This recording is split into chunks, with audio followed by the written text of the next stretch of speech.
There is a man sleeping on a mattress on the floor tonight. No savings, no car, a job that barely covers rent. Tomorrow morning he'll wake up with something millions of dollars still can't buy. Peace, that's not an exaggeration. It's something researchers keep finding.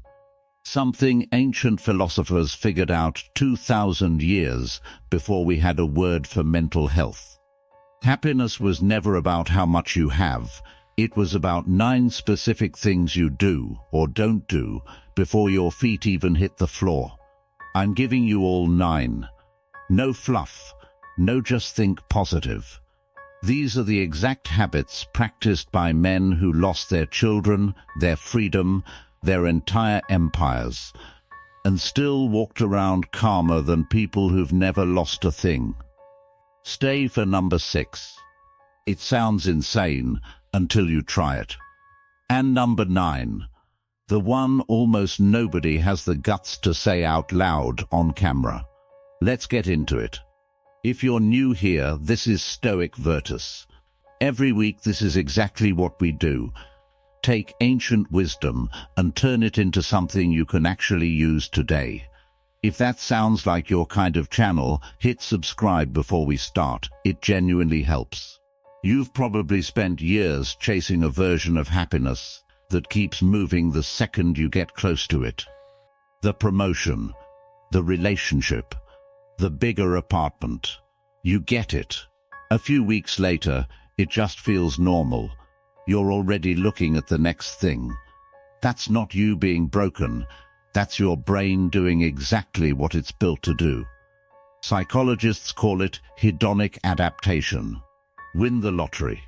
Within a year, happiness usually settles back to where it started. Lose the use of your legs. Something surprisingly similar happens in reverse. The circumstances changed. Your baseline often doesn't. The Stoics watched this play out constantly in Rome. Rich senators, miserable, prisoners at peace. And they landed on something radical. Happiness isn't handed to you by your circumstances. It's built. One small action at a time. The same way a callus forms. 9 habits. Let's build that armor. Marcus Aurelius ran the most powerful empire on the planet. Wars on every border. A plague tearing through his cities. Betrayal from people he trusted. And most mornings before any of that noise reached him, he sat alone in the dark and wrote to himself. Not for an audience. Those notes weren't meant for anyone but him. In one line, he basically talks himself into getting out of bed, reminding himself he's rising to do the work he was made for. Read that again. The most powerful man alive needed a pep talk to get out of bed. Sound familiar? The difference between him and someone drowning in a Monday morning wasn't motivation. It was a ritual. A few minutes where he decided who he was going to be, before the day decided it for him. Here's the mechanism. Whatever touches your mind first sets the emotional temperature for hours. Grab your phone first thing, and you've handed the wheel to 15 strangers' opinions before you've even brushed your teeth. You're reacting before you've chosen anything.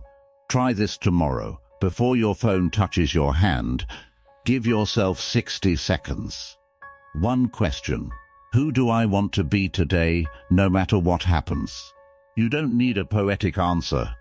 Just ask it before the noise gets there first. Picture this. Epictetus, enslaved as a young man. His leg broken. Some accounts say through cruelty, some say by accident. What's remembered isn't the injury, it's how he responded. No rage, no collapse. Just a quiet acknowledgement of what had happened. A bone that's already broken doesn't care how angry you are about it. Think about the last time someone cut you off in traffic. The event lasted 2 seconds.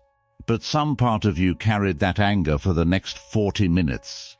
Replaying it, narrating it, for an audience that isn't even there. Here's the surprising part. The traffic didn't ruin your morning. The argument you kept having with it afterward did.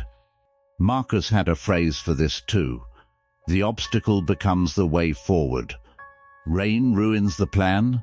Fine, the rain is the new plan. Someone betrays you? That betrayal is now simply the material you're working with.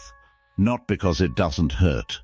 Because fighting something that already happened is a fight you were never going to win. So next time, don't ask, why is this happening to me? That question has no exit. Ask instead, given that this already happened, what's the most useful thing I can do right now? Feel it fully for a minute if you need to. Then ask the question. Watch how much energy comes back to you. Maybe you have felt this. A plan falls apart. Someone lets you down. And instead of moving forward, some part of you keeps replaying it, over and over, like a scene stuck on repeat. Here's the thing nobody tells you. The replay doesn't fix anything. It just extends the injury. Long after the actual event has already ended. One version of you spends the whole week arguing with something that's already over. The other version asks one question, feels it, and moves. Same event, 2 completely different weeks. Imagine trying to stop the rain with your bare hands. Standing there, arms up, soaked, furious that it isn't working. That is exactly what worrying about uncontrollable things feels like. Marcus drew a line that changed how people think about anxiety once they actually understand it. Some things are within your control. Some simply aren't, no matter how hard you grip them. Your effort, your choices, yours, a stranger's opinion of you. What the economy does next year, not yours, not even a little. Here's the part nobody says out loud enough. A massive chunk of daily unhappiness comes from spending energy on things that were never yours to control in the first place. This isn't about caring less. It's about caring fully in the moment that's actually yours. And releasing your grip the second it leaves your hands, like letting go of a rope once you've already thrown it. Try this test all week. The moment you catch yourself spiraling, ask one blunt question. Is this actually up to me, right now, in this exact moment? If the answer is no, you're not being told to stop caring. You're being told to stop drowning your hands in rain that was never going to stop. Picture blowing out a candle. The room goes dark. The house goes quiet. And before sleep you ask yourself one honest question. That was Seneca's nightly ritual. What habit did I push back against today? Where did I fall short of who I want to be? What actually got better? Not to punish himself, he was clear. This should feel like a friend reviewing your day, not an enemy hunting for evidence against you. Here's why this works. Most people carry a low, quiet hum of anxiety, a sense their days are slipping past unnoticed. A nightly review interrupts that hum. It forces you to notice, even on the most forgettable Tuesday, some proof that something moved forward. And it does something sneakier too. It lets you actually close the door on the day. Without it, unresolved moments follow you into bed. They replay themselves uninvited at midnight. With it, you process them on your own terms. Then you're allowed to put them down. 3 questions before you sleep tonight. 5 minutes. Notes app is fine. What went well and why? Where did I miss the mark? What's one thing today I'm genuinely grateful for? Seneca had a practice called premeditatio malorum, the premeditation of misfortune. Before any trip, any new venture, spend a few minutes imagining what could realistically go wrong. Not to spiral, to meet the difficulty once in your imagination first. Modern psychology found almost the exact same tool on its own. They call it defensive pessimism. People who briefly rehearse obstacles before a big goal perform better. and feel less anxious than people who only visualize success. Here's the surprise. Anxiety isn't usually caused by difficulty itself. It's caused by difficulty catching you completely unrehearsed.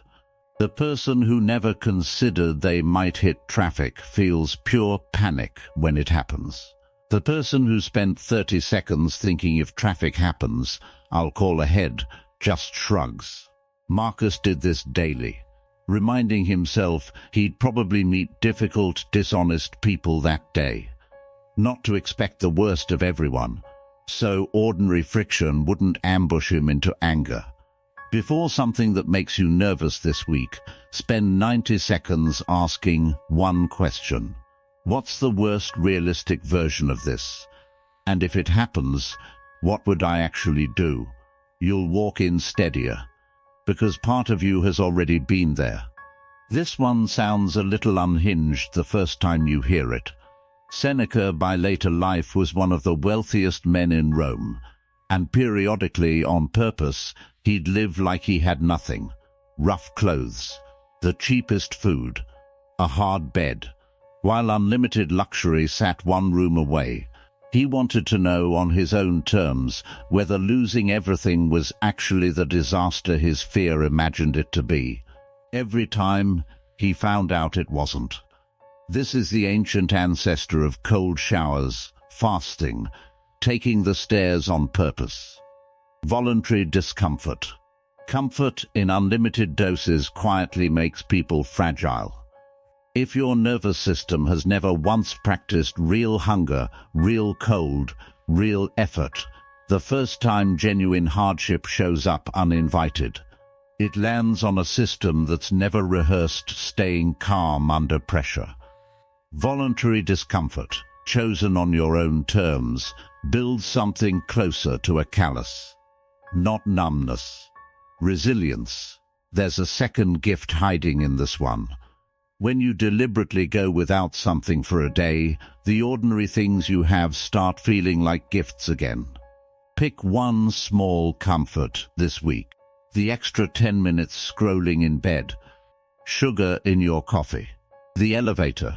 Remove it on purpose for one single day. Not forever. Just to prove you can. Watch how good it feels the day you bring it back. Seneca pushed his friend Lucilius to read deeply, not widely, to return again and again to the handful of minds that actually shaped his character. Here's why this belongs on a happiness list. Every headline is competing for your nervous system. You are, whether you notice it or not, absorbing the emotional tone of whatever you consume most. If your daily diet is outrage and manufactured urgency, your internal state reflects that. Every time. You cannot marinate in anxiety bait for hours and expect to feel calm by 9 at night. The genuinely content people curate what enters their mind with the same seriousness others give to what enters their body. Even 20 minutes with something that survived hundreds of years hands you a perspective from someone who already survived what you're going through. One page. Before your phone touches your hand in the morning, not for productivity, just to spend a few minutes in better company than the algorithm offers. Marcus opens the very first pages of his private notebook, not with philosophy, but with a list. His grandfather's patience, his mother's generosity, his tutor's work ethic, name after name, trait after specific trait. This isn't the greeting card version of gratitude. Vague gratitude fades fast, because your brain tunes out anything repeated without variation. Specific gratitude keeps working. It forces you to actually relive the moment. Who made today easier for you, without asking for credit? Sit with that question for a second. Someone's name probably just came to mind. Happy people don't wait around to feel grateful first. They practice it whether the feeling shows up or not. Tonight, be specific. Not I'm grateful for my friend. Try this instead. I'm grateful my friend picked up the phone at 11 at night, even though she had work in the morning, just because she could hear something was off in my voice. That level of detail is what actually moves something in you. This is the one almost nobody wants to say out loud on camera. It might be the most important habit on this entire list. Memento Mori. Remember, you will die.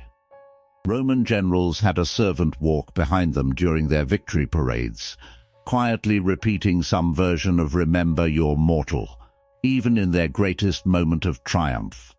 Marcus returns to this idea constantly, reminding himself he could leave this life at any moment, not as dread, as a filter for how he spent whatever time was left. Here's why this earns the top spot. Nearly everything that quietly steals your peace rests on one hidden assumption almost nobody examines: that you have unlimited time. The second you genuinely sit with the fact that you don't, your priorities rearrange themselves almost instantly. The grudge shrinks. The overdue phone call suddenly feels urgent. Ask yourself gently tonight, if I had far less time than I assume, what would I stop tolerating? What would I finally say? What would suddenly stop mattering at all? You don't need a perfect answer. Just let the question do its work.